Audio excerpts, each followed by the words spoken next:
시장의 흐름이 궁금하시다면 어떤 종목으로 매매해야 될지 그게 망설여지신다면 지금부터 채널 고정하시죠. 김종효의 선택이 여러분들의 길을 열어줄 겁니다. 기사님 어서 오세요. 네, 안녕하십니까. 네, 오늘도 저희가 큰 그림부터 종목, 섹터까지 아주 상세하게 시장을 다뤄드릴 건데요. 김종효 이사가 선택을 공개하기 전에 먼저 국내 증시에 대한 정리를 도와줍니다. 오전장에 대해서 어떤 포인트를 잡으셨을지 오전장 한마디부터 열어볼게요. 반도체가 이끄는 반등이다라고 주셨어요. 이건 사실 우리 너무 핫해서 오전 내내 이야기 거론되고 있는데 SK하이닉스가 신고가를 경신했다라는 점 눈에 띄고요. 삼성전자도 상승폭이 오히려 더 커지고 있더라고요, 현 구간. 네.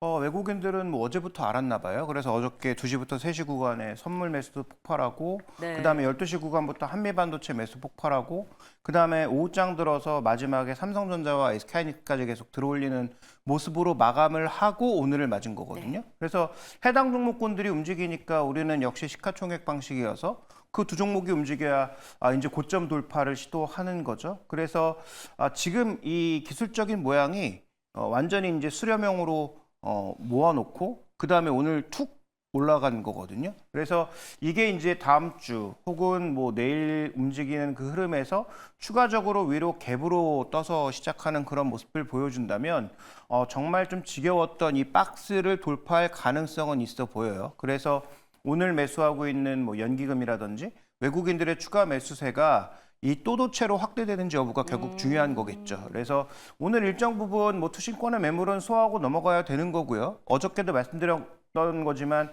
그게 뭐 큰 영향을 미칠 가능성은 낮다라고 봤고요.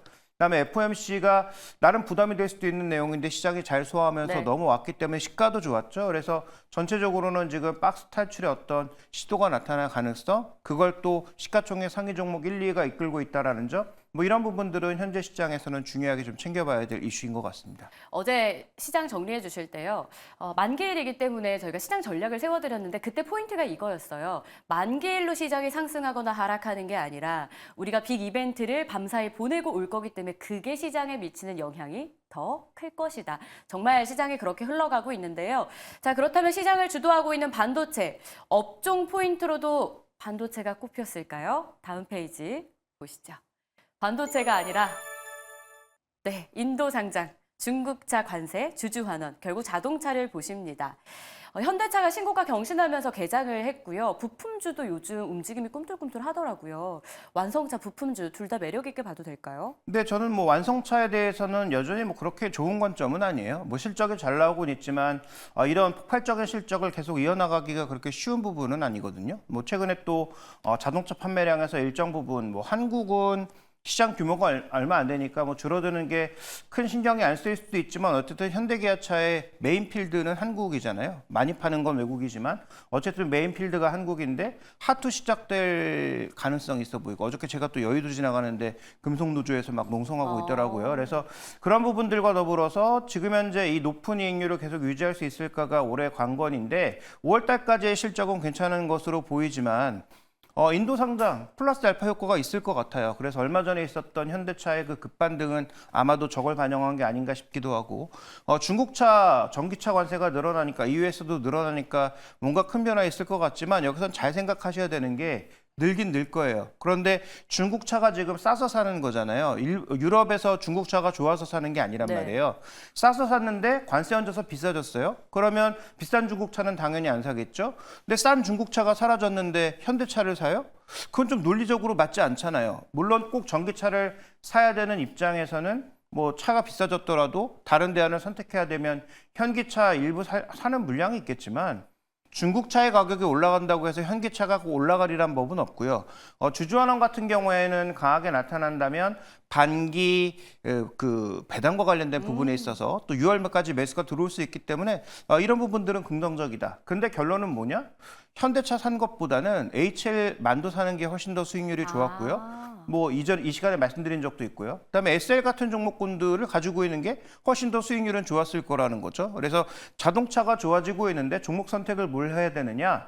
완성차보다는 뭐 괜찮은 부품주가 낫지 않느냐? 이런 결론을 내려볼 수 있을 것 같습니다. 부품주에 대한 매력, SL, HL만도 언급이 됐습니다. 지금 자리에서도 편입할 만하다라는 거죠? HL 만도는 그렇고요. SL은 조금 많이 올랐거든요. 네. 그래서 이제 밸류에이션 매력도는 많이 희석된 상황인데 저는 뭐 현대차가 정말 판매량이 꺾이지 않는다면 SL 뭐 지금 자리에서 사도 된다라고 보고 있습니다. 알겠습니다. 자, 이런 분위기 속에 그럼 본격적으로 한 종목, 한 섹터를 저희가 선택을 해봤습니다. 오늘 김종효 이사가 우리에게 속속들이 알려줄 섹터는 무엇일까요? 오늘의 픽, 바로 IT입니다. 대만 업황에서 투자 아이디어를 찾았다라는 포인트인데요. 사실 대만 하면 저희는 TSMC, IT 하면 TSMC 가장 먼저 떠오르거든요. 혹시 눈여겨보셨던 제품이 있을까요? 그 IT에 있어서 이제 대만이라고 하는 국가의 특성은 상대적으로 마진율은 낮지만 해외에서 만들어달라고 하는 것을 만들어주는 주요 국가인 거예요. 네. 그래서 우리가 IT에 들어가는 주요 핵심 부품들을 거의 대만에서 만든다고 해도 과언은 아니거든요. 뭐 물론 메모리 반도체는 우리나라가 대부분 다 하고 있지만 그 외 나머지 여러 가지 부품들은 우리나라도 하고 있는데 실제로 대만으로 가는 물량이 엄청나게 많단 말이에요. 그래서 그런 메인 부품들의 움직임을 매달마다 증권사들이 친절하게 분석해주고 있잖아요. 그러면 이런 것들을 보면서 섹터별로 어디가 좋아지고 있는지도 알 수 있고 섹터별로 좋아지는 걸 알고 있다면 그와 관련된 종목군들에 대한 투자 관점도 우리가 가져갈 수가 있으니까 오늘은 그 부분을 한번 확인해 보도록 하겠습니다. 알겠습니다. 자, 그럼 IT 저희가 어떤 부분을 포인트 삼아서 눈여겨봐야 되는지 하나씩 체크 포인트를 열어보겠습니다. 첫 번째 체크 포인트는 이겁니다.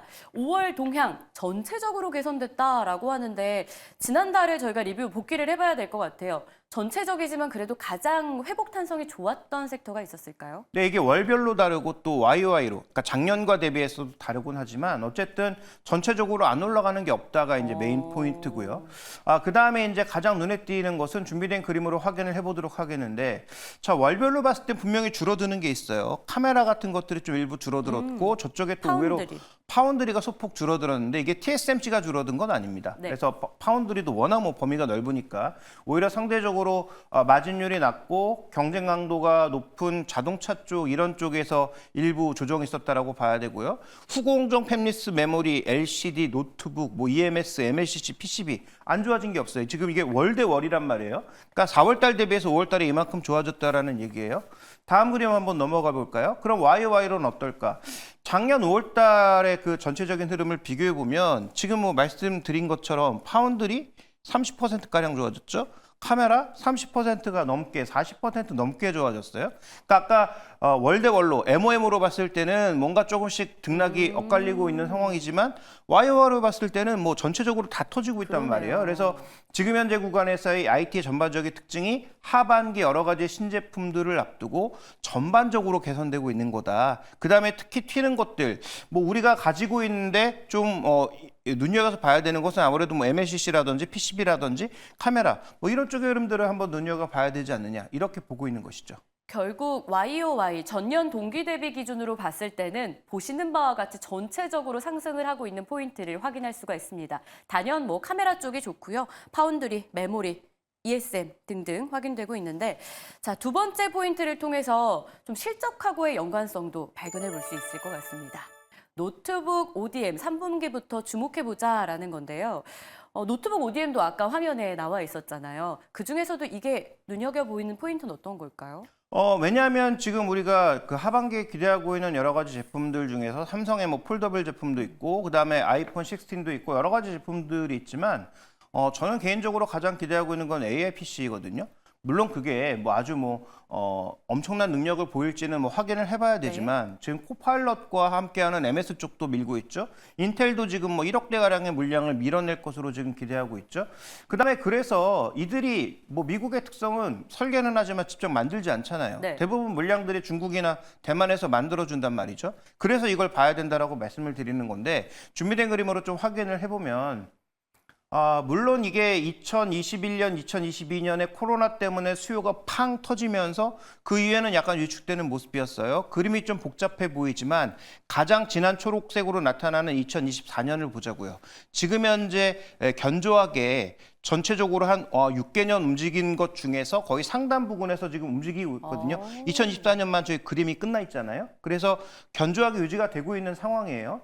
견조하게 유지가 되고 있는 상황에서 통상적으로는 뒤로 갈수록 올라가는 게 통상적인 상황입니다. 왜냐하면 이 연말 소비가 늘어나는 그런 과정이니까 재고 축적이라든지 출하라든지 이런 것들이 연말로 몰리게 되잖아요. 근데 AI PC의 신제품들이 하반기부터 쏟아져 나온단 말이죠. 그럼 ODM은 언제부터 좋아져야 될까요? 지금부터 발주해서 지금부터 출하가 나가야 되는 상황이란 말이죠.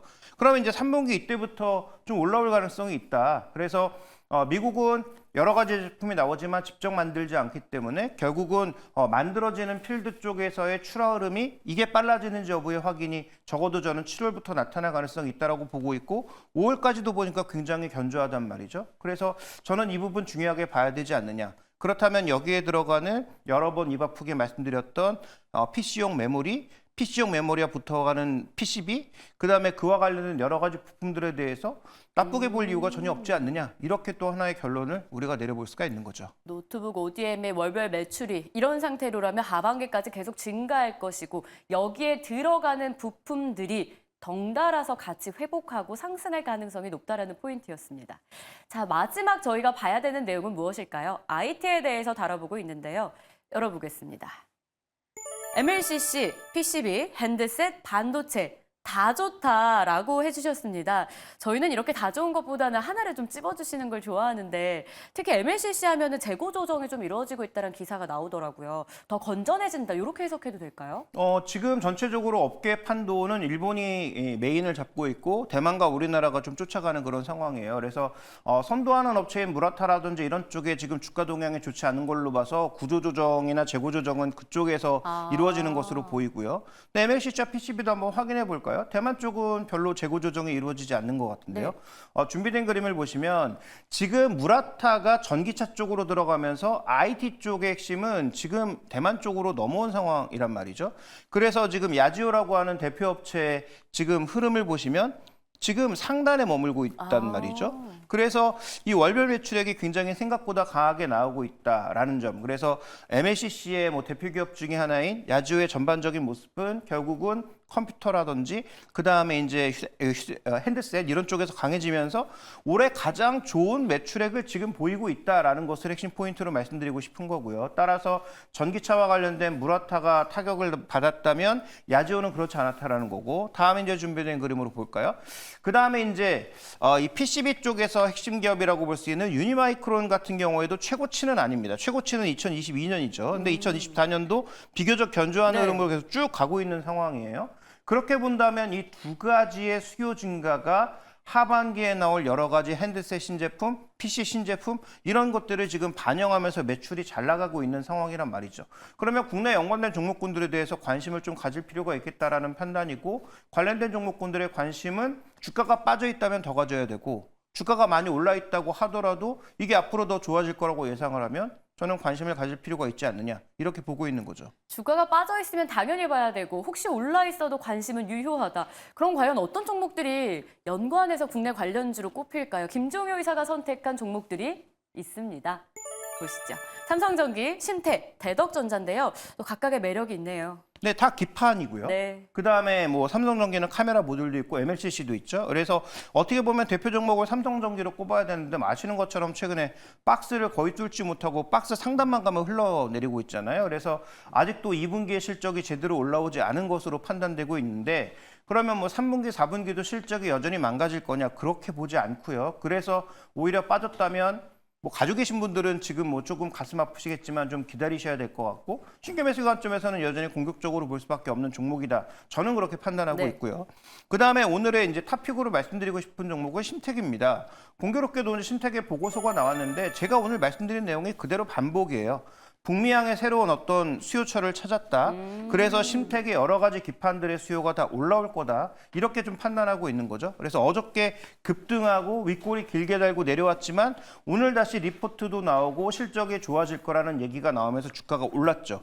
과거 신택이 올랐던 이유는 뭡니까? 하이닉스와 붙어서 메모리 수요가 폭발할 때 같거든요.